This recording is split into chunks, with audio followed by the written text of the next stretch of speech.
L'invasion des nomades les a forcés à fuir pour rester en vie. Deux mères et leurs petits se sont retrouvés sans protection. Les nomades sont vraiment tout près. Ils traquent les MK et ils sont passés précisément dans la zone où sont cachés les petits. Aujourd'hui, deux lionceaux manquent à l'appel. Il est très probable qu'ils ne s'en soient pas sortis. Le danger est toujours bien présent. Les nomades n'ont pas quitté le territoire des MK. Mais sont-ils assez puissants pour détrôner définitivement les punks? Les nomades sont des adversaires qu'il ne faut surtout pas sous-estimer.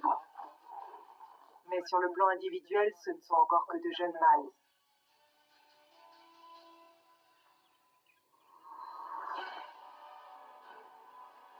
En Zambie, deux clans de lions se partagent le territoire de la vallée de la Luangwa. Les MK, une puissante famille amenée à s'agrandir. Et les Hollywood, une troupe de femelles qui doivent à tout prix se reproduire pour assurer leur avenir. Mais ces deux clans sont aujourd'hui menacés par les nomades. Un groupe de jeunes mâles solitaires en quête d'un nouveau territoire. Nathan Pilcher et Sam Davis, deux caméramans animaliers, ont voulu être en plein cœur de l'action.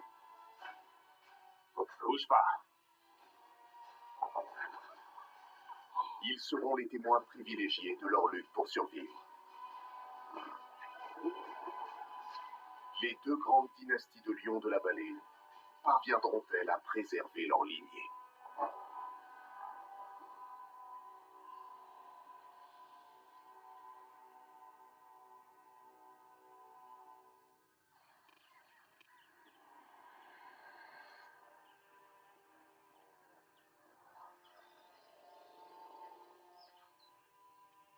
Il est 5 heures du matin. La réalisatrice Sam Davis est déjà sur la route, à la recherche du clan assiégé des MK. L'équipe les a vus pour la dernière fois il y a 2 jours au bord de la rivière. Ils se regroupaient après l'attaque des nomades. Mais personne ne les a aperçus depuis. Pendant qu'on roule, on garde toujours un œil sur le sol pour voir s'il n'y aurait pas des traces récentes.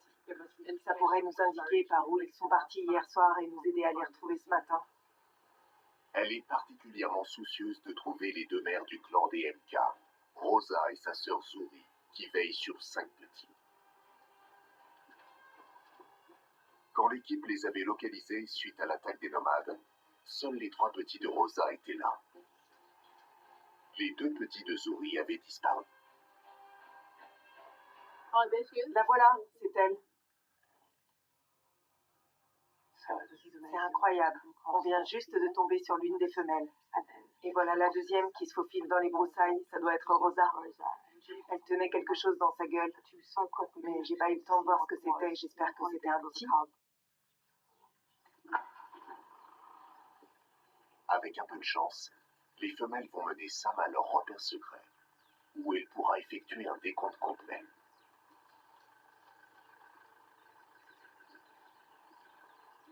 Le problème, c'est qu'on entre dans une zone vraiment dense. Oh mince, je l'ai perdu.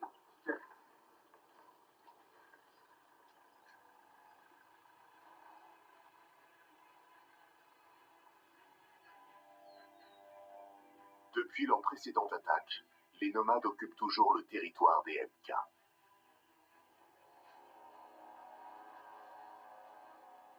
Thor, leur chef, n'est pas le plus imposant des 4 frères, mais c'est le plus sûr de lui. Il les emmène toujours plus loin dans le territoire des MK. Ils ont peut-être déjà tué 2 des lionceaux MK pour faire en sorte que leur mère Zuri soit à nouveau en chaleur. Maintenant, ils pourraient s'en prendre à la portée de Rosa. Pendant que Sam continue de chercher les lionceaux, Nathan Pilcher tente de localiser les autres membres disparus du clan des MK.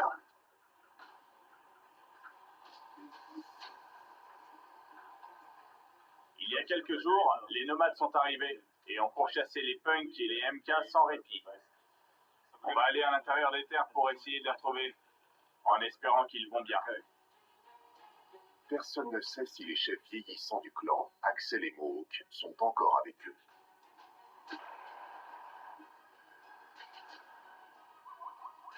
Après avoir parcouru pratiquement tout le territoire des MK, Nathan repère enfin certains membres du clan. Mais il ne s'agit que des 3 adolescents. Sur la droite, c'est Maya. Sur la gauche, avec la crinière un peu moins fournie, c'est Kimba, son jeune frère. Et pour finir, en face de nous, leur frère un peu plus âgé. Nathan filme les aventures de cette fratrie depuis leur naissance. Ils ont aujourd'hui 2 ans et demi. Il sait qu'ils ne sont pas encore prêts à quitter leur clan et à vivre de façon autonome. Et avec la troupe des nomades qui rôdent, ils sont particulièrement vulnérables. On a pu constater que les nomades sont extrêmement agressifs. Ces jeunes prendraient donc sûrement la fuite. Mais s'ils leur tombent dessus, je pense qu'ils les blesseraient très grièvement, voire qu'ils essaieraient de les tuer. Un autre problème taraude les adolescents. Ils ont faim. D'habitude, ils comptent sur les spécialistes de la chasse dans le clan, les lions adultes. Aujourd'hui, ils doivent essayer de se nourrir par eux-mêmes. Cette girafe n'a probablement que 2 ans, mais avec ses 3,60 m et un coup de patte qui peut s'avérer mortel, c'est un choix ambitieux. Maya est la plus téméraire de la fratrie. Elle semble prête à relever le défi. Elle se couche un peu plus près de sa proie.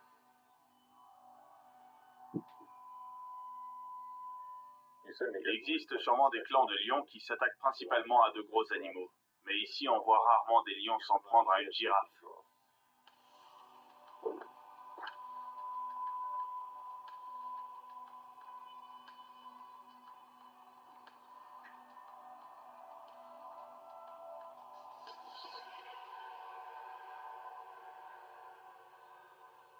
C'est un fiasco total. Elle a démarré sa course de trop loin, ce qui prouve clairement son manque d'expérience. Les 3 adolescents ont besoin de l'aide de leur clan, pas seulement pour manger, mais aussi pour rester en vie. Les lions les plus jeunes et moins expérimentés peuvent parfois baisser la garde sans être conscients du risque. Actuellement, ils n'ont aucun soutien. Ils sont livrés à eux-mêmes.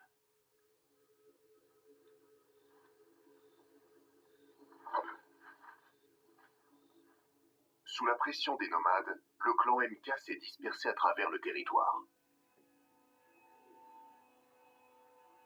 Plus au sud, les chefs du clan, les punks, se font discrets.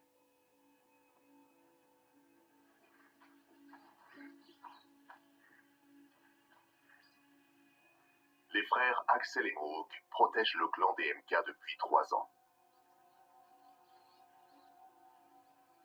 Mais depuis l'attaque des nomades, ils se cachent à l'extrême sud de leur territoire.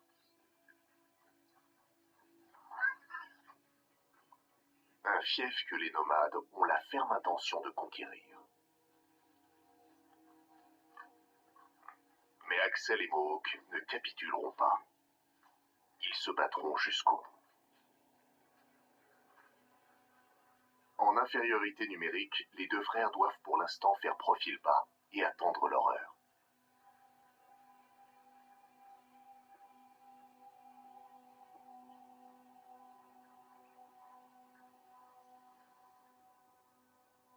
Sam est toujours à la recherche des 2 mères du clan MK, Rosa et Zuri, qui ont disparu dans la brousse impénétrable.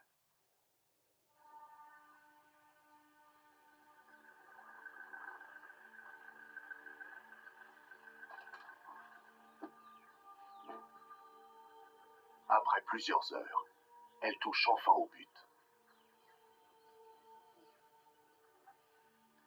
Je crois qu'elles sont là. Vous avez entendu? Elle doit appeler ses petits.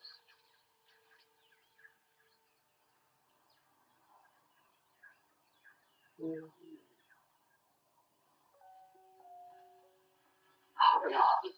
voilà un.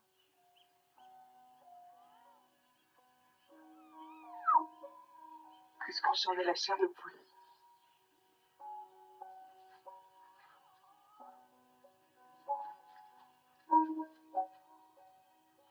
Les 3 petits de Rosa sont sains et saufs. Mais les 2 petits de sa sœur restent introuvables.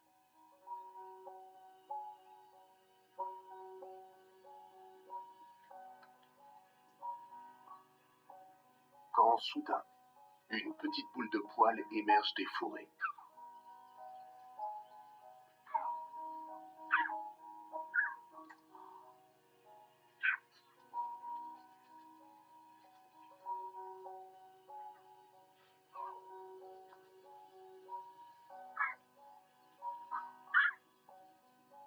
Puis une deuxième.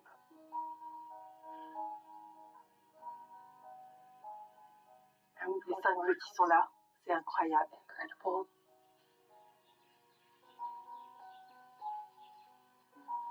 Au grand soulagement de Sam, les 5 lionceaux sont en vie et bien portants.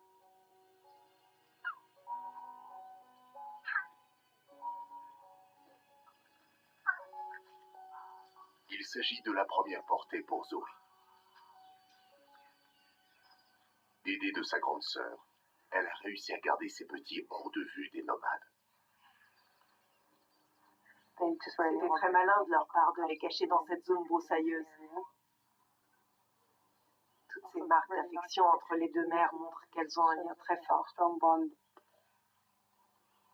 D'ordinaire, les lionnes auraient déjà présenté leurs petits au reste du clan des MK.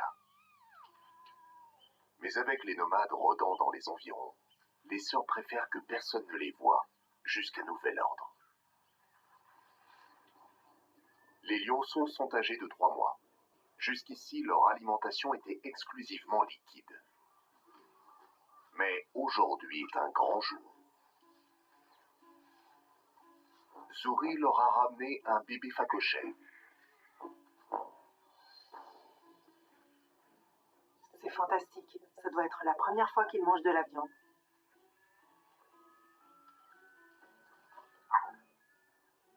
C'est une étape importante de leur croissance.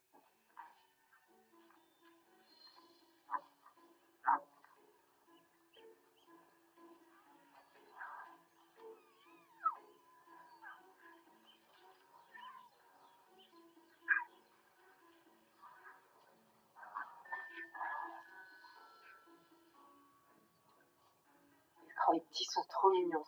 Mais donnez-leur un morceau de viande et on voit bien que ce seront de redoutables prédateurs une fois adultes.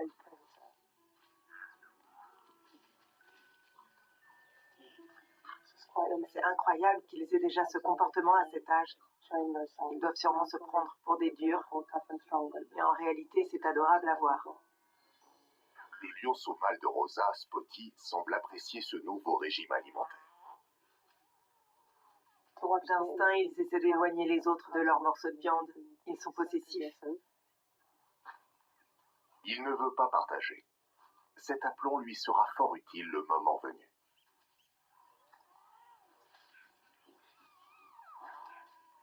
À l'âge de 3 ans, il partira pour essayer de conquérir un autre clan et de fonder sa propre famille. Du moins s'il survit jusque-là. Pour l'instant, rien n'est moins sûr.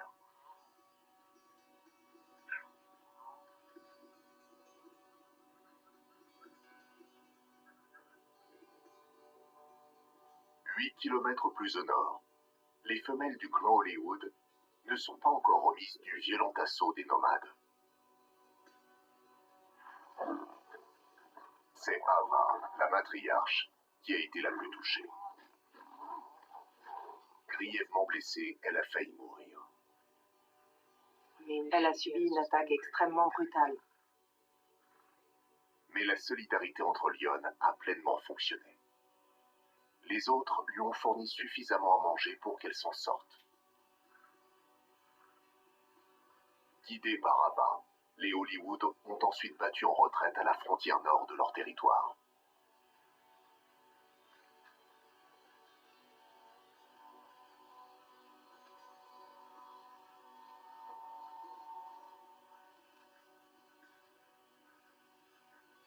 Ici, les nomades ne peuvent plus rien contre elles.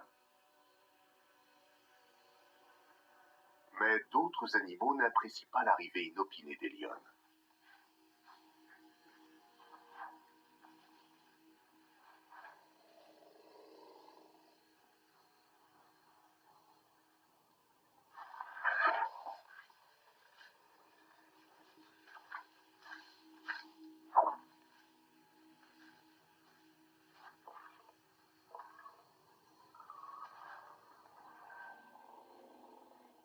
Cet éléphant mâle leur fait comprendre qu'elles ne sont pas les bienvenues.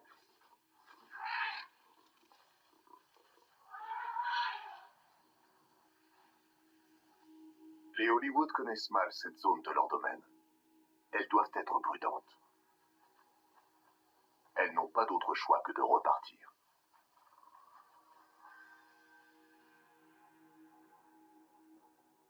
Dans le sud, Nathan a suivi les 3 adolescents du clan MK jusqu'à la rivière.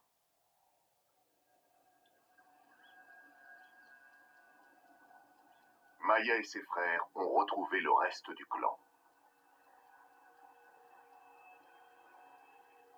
Le problème, c'est qu'ils sont sur la berge opposée. Nous sommes en septembre. Il n'a pas plu depuis des mois.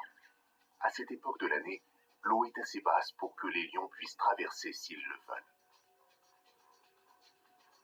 Ils veulent vraiment passer de l'autre côté pour aller rejoindre le reste du clan, mais pour l'instant, ils font les 100 pas sur la berge. Ils sont très nerveux. Ils ne semblent plus réellement décidés à se jeter à l'eau. La rivière Luangwa est l'un des cours d'eau africains qui concentre le plus de crocodiles. Les lions respectent les crocodiles, et à en juger par la taille de certains d'entre eux là-bas, je trouve ça assez sage comme attitude. Sur la terre ferme, les lions ont peut-être le dessus. Mais dans l'eau, les rôles sont inversés. Ce sont les crocodiles qui règnent en maître. J'ai déjà vu des crocodiles entraîner des lions mâles adultes au fond de l'eau. Ils ont vraiment une force incroyable. Les crocodiles font partie des animaux qui ont l'une des morsures les plus puissantes du monde. Une fois qu'ils ont refermé leurs mâchoires sur leur proie, il lui est impossible de fuir. Les adolescents ne connaissent pas encore les points de passage les plus sûrs et les moins profonds. Mais la menace que représentent les nomades et le désir de rejoindre leur famille les poussent à sauter le pas. Ces trois-là sont encore jeunes et ils manquent encore d'expérience. Ils peuvent se montrer un peu déraisonnables et impatients quand ils ne le devraient pas. Et là, c'est un moment où les lions sont réellement vulnérables.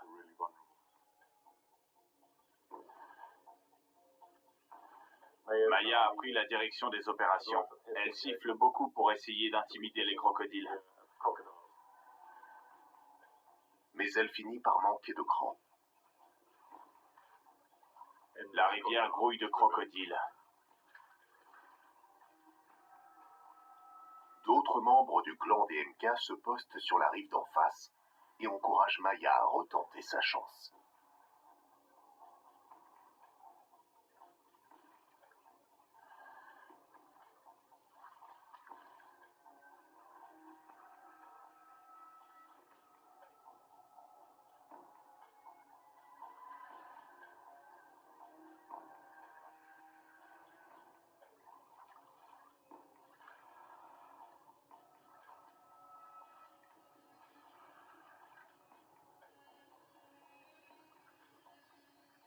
Ses frères la suivent prudemment.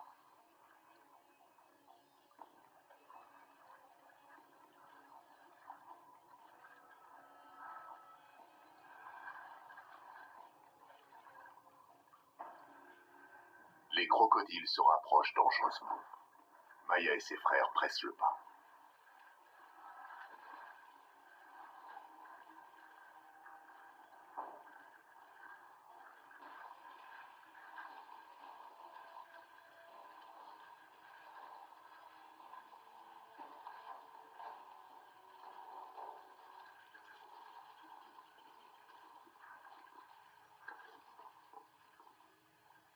Ce sont d'heureuses retrouvailles. Ça fait plaisir à voir. L'une des femelles vient sur la berge pour les accueillir et se montre très affectueuse avec eux. Tous se réjouissent et sont très démonstratifs. Voilà d'autres lions. Mais tous ne font pas partie du clan des MK.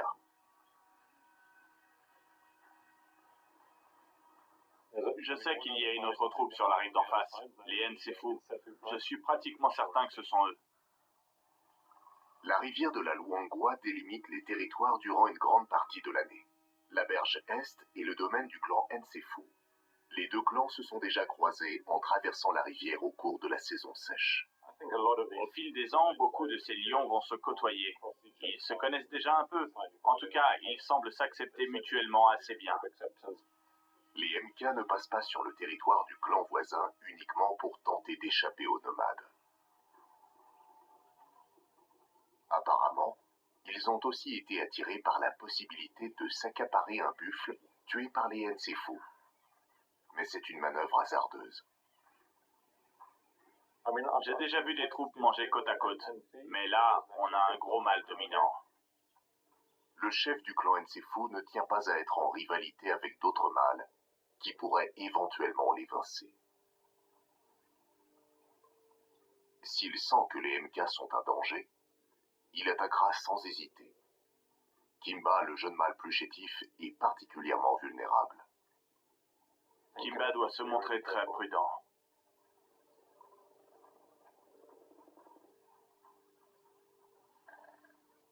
Le mâle essaye de bomber le torse pour avoir l'air plus imposant et puissant.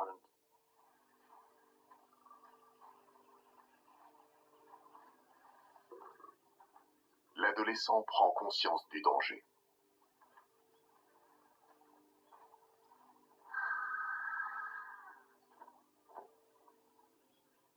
Kimba est totalement soumis. À mon avis, tant que les jeunes ne mettent pas en péril son statut, ce mâle orgueilleux semble tolérer leur présence.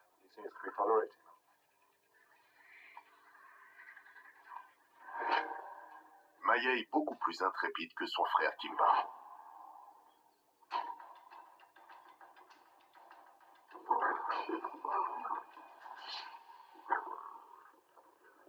Immédiatement, elle va chercher du soutien auprès de Kimba.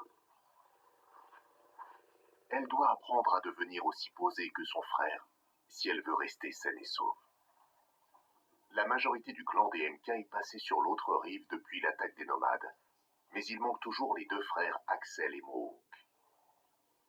À mon avis, les punks ne seraient pas acceptés ici. Ce serait la bagarre assurée. C'est mieux qu'ils ne soient pas là. Axel et Mohawk n'ont pas abandonné leur clan. Ils se sont repliés à l'extrême sud de leur territoire, sur la berge ouest de la rivière. Le quatuor des nomades est resté au nord du territoire des MK.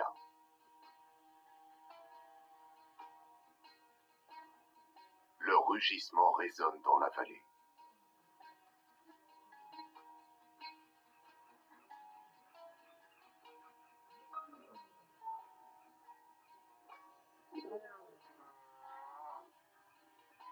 Thor l'orgueilleux est à la tête de la chorale. Les nomades bravent les souverains vieillissants.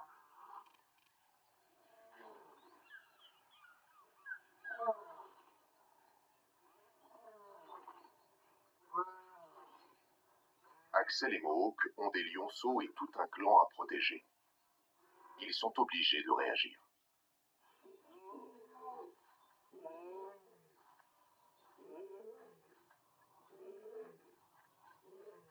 Ils ne sont peut-être plus tout jeunes, mais ils savent encore faire preuve de combativité.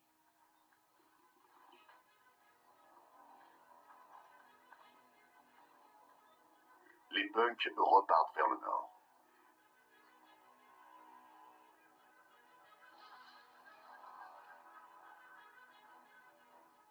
En chemin, ils marquent leur territoire avec des jets d'urine.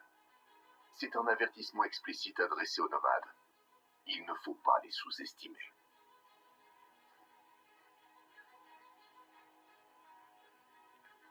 Ils sont encore maîtres ici.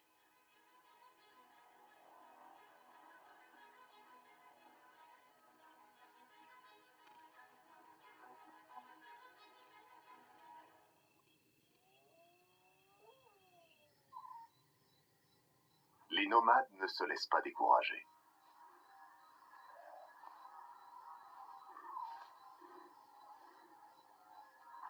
Ils relèvent le défi et avancent vers le sud en pleine nuit.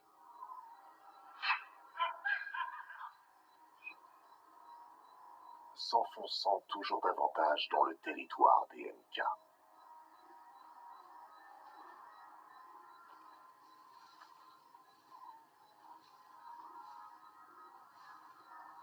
Thor mène le clan, qui laisse ses propres cartes de visite sur son itinéraire.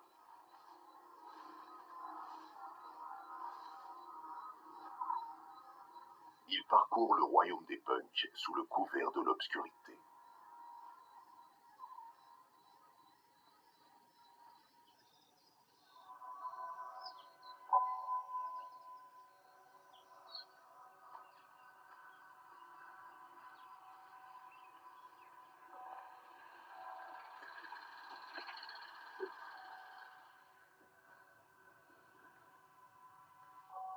Au petit matin, Nathan réussit à les rattraper.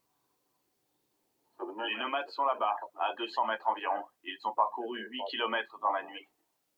Ils se rapprochent des punks, mais également des lionceaux. Les petits doivent être à 3 kilomètres environ plus au sud. En fait, ils ne sont pas très loin. Les nomades sont désormais trop près au goût de Sam, qui repart à la recherche des 5 lionceaux MK et de leur mère.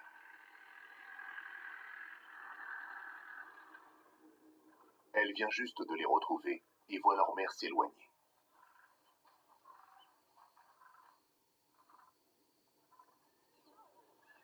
Les mères se sont levées et sont parties. Et nous voilà donc avec 5 magnifiques lionceaux rien que pour nous. C'est formidable. On est officiellement des babysitters pour Lyon. À l'abri du regard vigilant de leur mère, les petits peuvent jouer autant qu'ils veulent.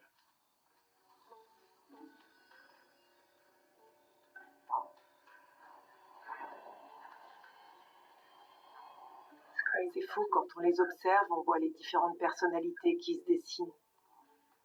Spotty fait de nouveau des siennes. Il tente de prendre le dessus sur ses frères et sœurs. Regardez Spotty. Il semble très sûr de lui. Il va certainement devenir un petit gars très courageux.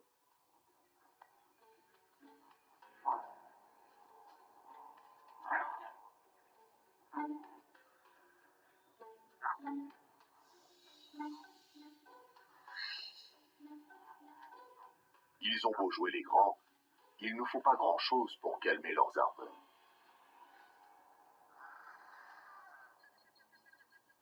Oh, quelque chose les a effrayés.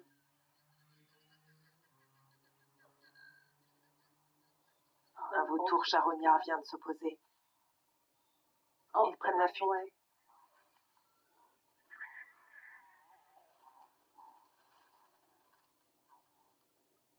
On n'est pas très fiable comme babysitter.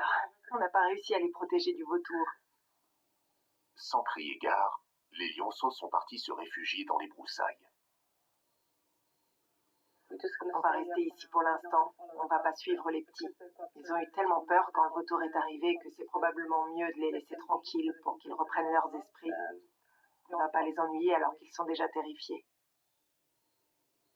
Sam ne peut que patienter en espérant que Rosa et sa sœur soient bientôt de retour.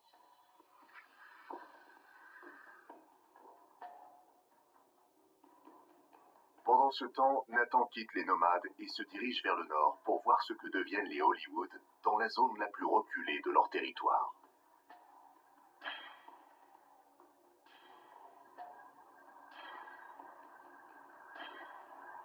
Avec un peu de chance, on les trouvera le long de la rivière, un peu plus à découvert, si elles sont venues boire. Les voilà.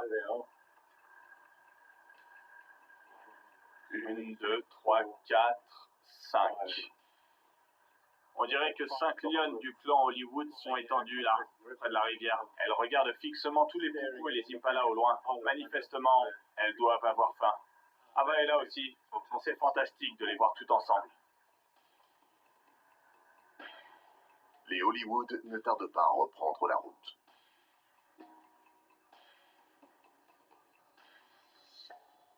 Ava, qui semble presque totalement remise de ses blessures, repère un grand coudou isolé. Elle a toujours été la chasseuse la plus prolifique du clan. Mais aujourd'hui, elle se met en retrait pour laisser les plus jeunes mener la course.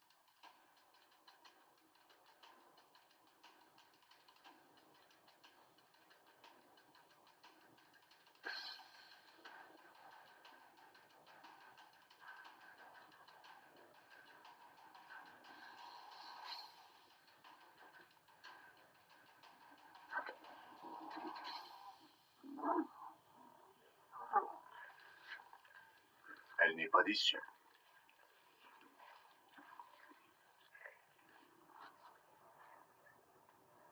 C'est incroyable la vitesse à laquelle elles mangent ce grand coudou, comparé à un buffle ou un hippopotame. Elles en ont déjà dévoré presque la moitié alors qu'elles viennent tout juste de le tuer. Elles doivent faire vite. Les charognards ne tardent pas à faire leur apparition. Voilà déjà un premier vautour qui arrive, et un deuxième. Lorsque le premier se pose, tous les autres suivent.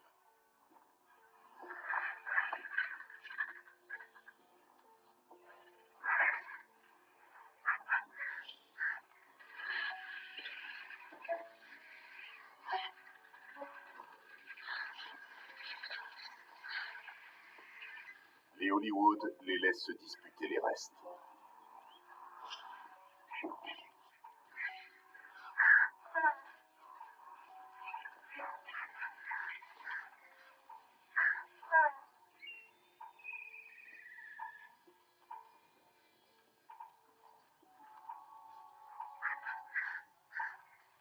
Un Milan avec jaune profite aussi de l'occasion.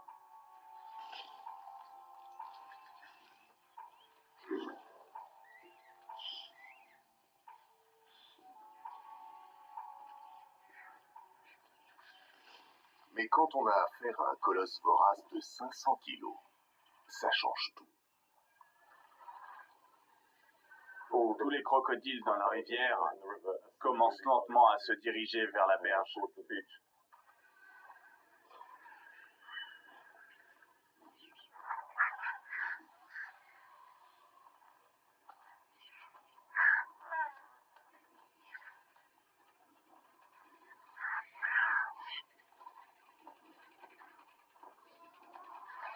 Le crocodile dérobe les intestins de la proie juste sous le nez de Nova.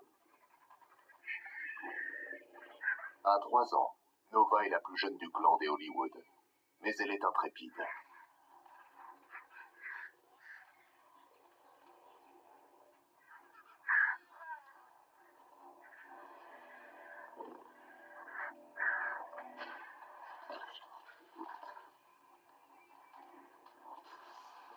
Pas question pour Nova de laisser l'ennemi s'emparer de cette nourriture si durement gagnée.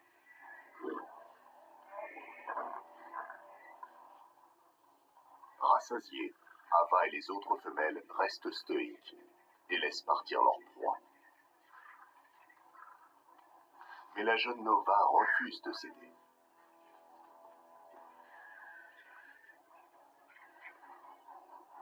Les proies sont rares aussi loin au nord. Chaque miette vaut la peine d'être défendue.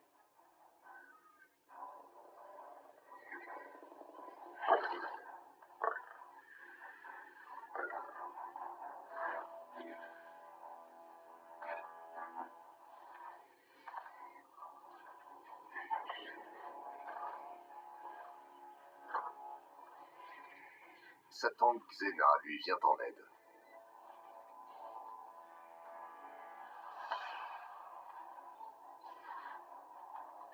Les crocodiles doivent se résoudre à se disputer les restes.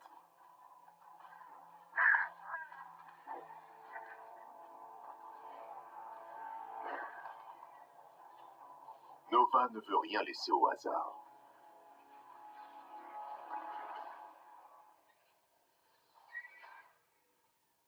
Nova a traîné la carcasse jusqu'en haut de la berge et va maintenant aller la cacher loin dans les broussailles. Elle ne veut plus être dérangée. Le clan Hollywood a bien travaillé. Ce festin va leur permettre à toutes les 6 de patienter un certain temps. Elles ont de nouveau le ventre bien plein. C'est une bonne nouvelle. Elles ont pris le risque de battre en retraite tout au nord, où le gibier se fait rare. Mais pour l'instant, la tactique s'avère payante. Dans le sud, au cœur du territoire des MK, Sam patiente toujours aux côtés du secret le mieux gardé du clan.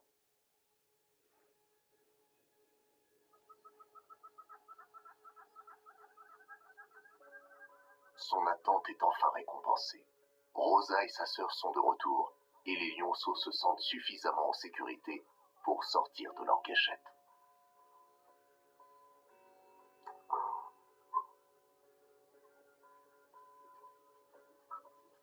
C'est le côté sympa de notre job.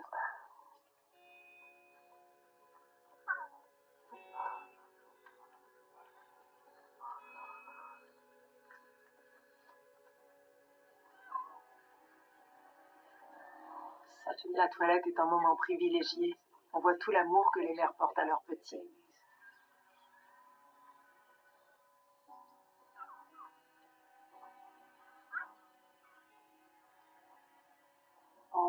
Les deux s'y sont mises. C'est génial. Les petits réclament tant d'affection. C'est adorable. Ils aiment aller voir leur mère pour qu'elle les rassure.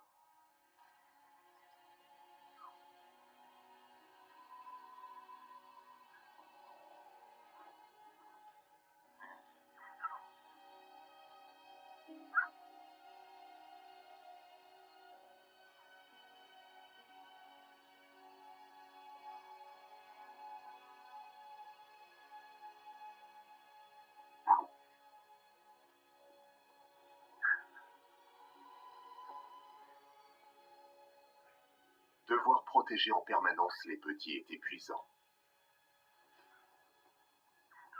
Elles ont l'air exténuées. C'est l'heure pour tout le monde d'aller dormir. C'est magique de pouvoir être là à observer ces petits bouts. Ce sera un vrai bonheur de les voir grandir tout au long des semaines à venir. Les lionceaux sont loin d'être hors de danger. L'offensive des nomades se poursuit. Personne n'a encore osé les provoquer ouvertement.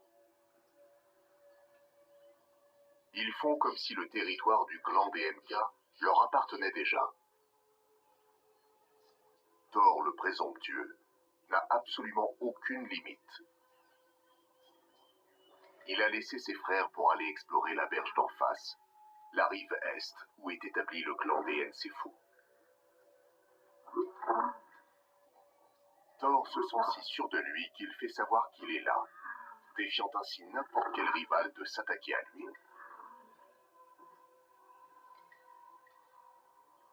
Il vient de commettre une erreur de débutant.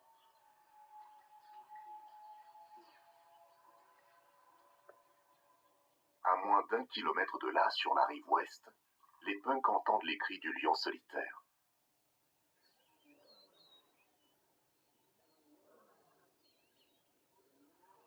Deux contre un, ils n'auront peut-être pas de meilleure chance de réaffirmer leur autorité. Nathan aussi suit les rugissements. Il arrive à la hauteur des punks, près de la rivière. Mohawk est descendu jusqu'à la rivière et il traverse maintenant. Axel lui emboîte le pas. Ils ont l'air remontés. Sur la piste de Thor, les deux frères passent également sur la rive est. Les nomades et les punks ont fait intrusion sur le territoire des Nsefou. C'est un coup de poker, mais Thor étant seul, c'est l'occasion idéale pour l'affronter. Nathan pressent qu'il va se passer quelque chose d'important. Il appelle Sam pour qu'elle l'aide à immortaliser l'événement. Incapable de traverser la rivière dans la Jeep de l'équipe, elle doit se contenter de les suivre tant bien que mal de la rive ouest. Nathan vient de m'informer par radio que les deux punks sont passés sur l'autre rive, là où se trouve Thor. Il pourrait être en danger. Il est beaucoup moins puissant sans ses frères. C'est peut-être l'occasion qu'attendaient les punks. Pour la première fois depuis que les nomades sont arrivés dans le secteur, ils sont en supériorité numérique. La nuit tombe. Thor est livré à lui-même sur le territoire des Nsefou, avec les punks à ses trousses. À l'aube, Sam est réveillée par le rugissement de Thor. Elle part alors à sa recherche.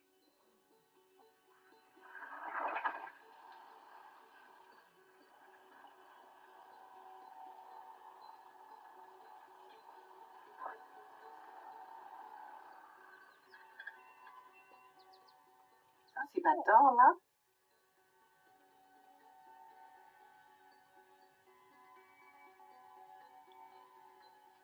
J'ai l'impression qu'il boite un peu.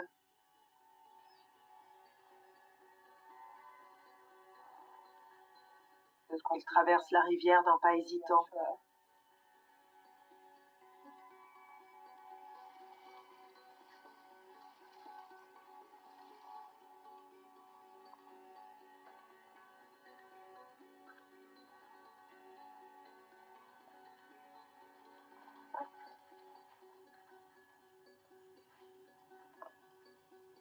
Thor est maintenant à nouveau sur la même rive que ses frères. Ils répondent à ses appels.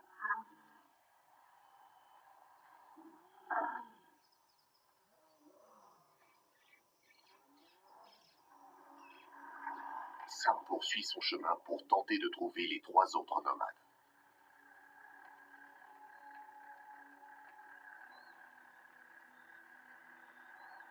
Ça y est, je les vois.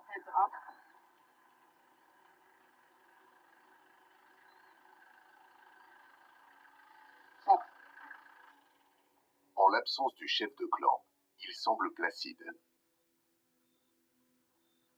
Les nomades sont des adversaires qu'il ne faut surtout pas sous-estimer. Mais sur le plan individuel, ce ne sont encore que de jeunes mâles.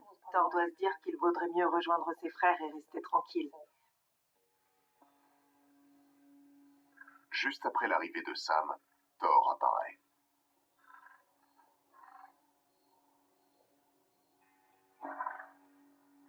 À la lumière du jour, on voit bien qu'il s'est battu récemment. Oula. C'est pas très beau à voir.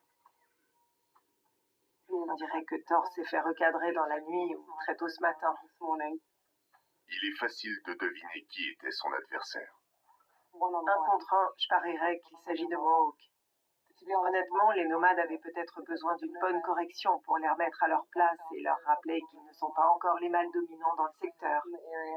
Ils ont simplement de la chance d'être un clan de 4.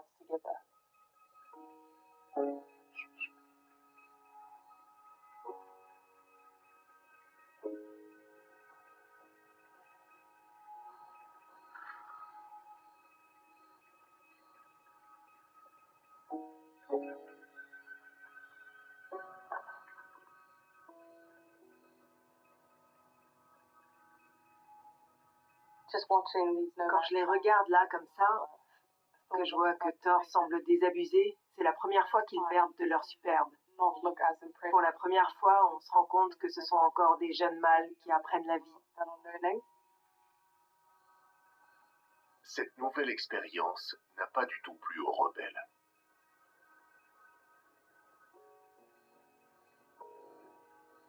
C'est maintenant à leur tour de faire profil bas pendant un temps.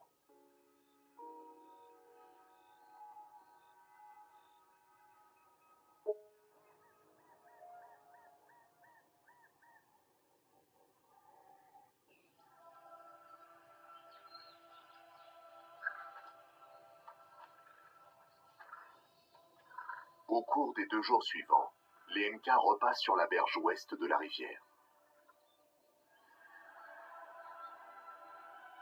Ils se rassemblent au cœur de leur territoire pour la première fois depuis qu'ils s'étaient dispersés à cause des nomades.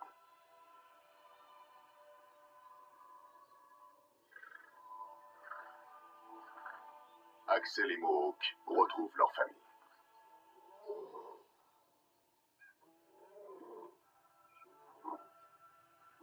Ils peuvent se réapproprier leur territoire. Les nomades ont battu en retraite et Thor pense encore ses plaies.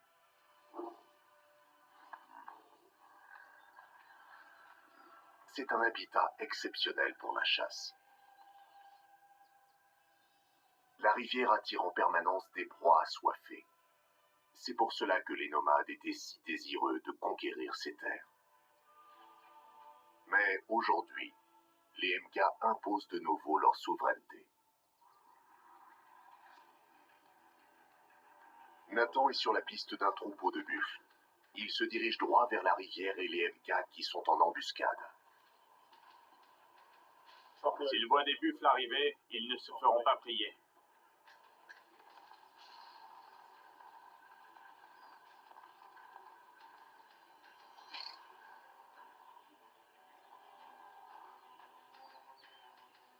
Les MK passent à l'action. Ensemble, ils peuvent affronter les colosses les plus dangereux de la vallée de la Luangwa.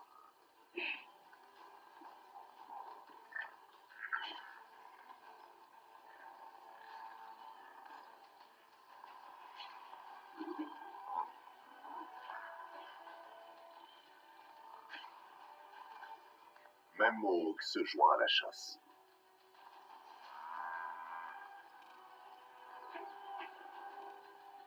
Mais les buffles ne se laissent pas faire.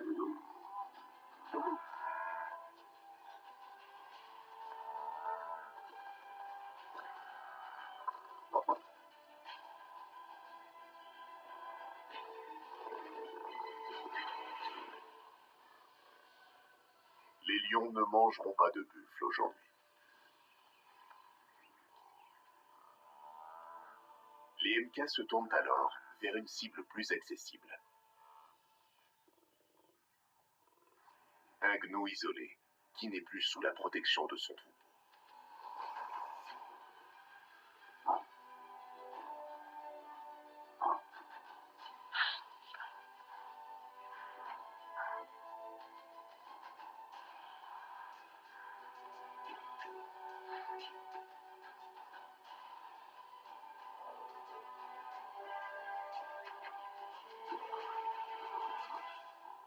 Face au clan des MK, il n'avait pratiquement aucune chance.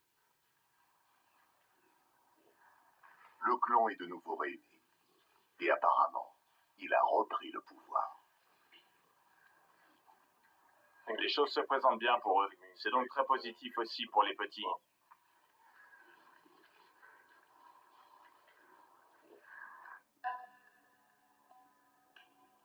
L'avenir semble moins radieux pour les nomades.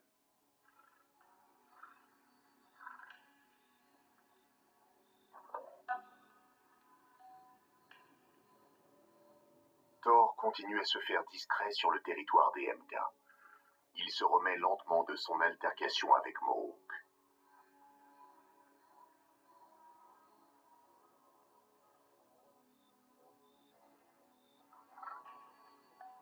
Ses blessures étaient plus graves qu'elles n'y paraissaient au début.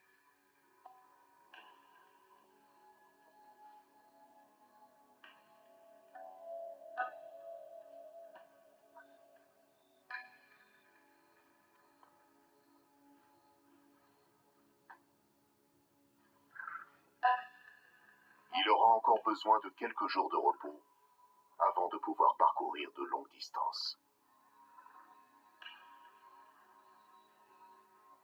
Mais les nomades sont des compagnons de lutte obstinés. Une fois que Thor ira mieux, il leur faudra prendre une décision. Partiront-ils vers le nord pour tenter une fois de plus de conquérir le clan des Hollywood? Ou resteront-ils ici pour se venger des punks?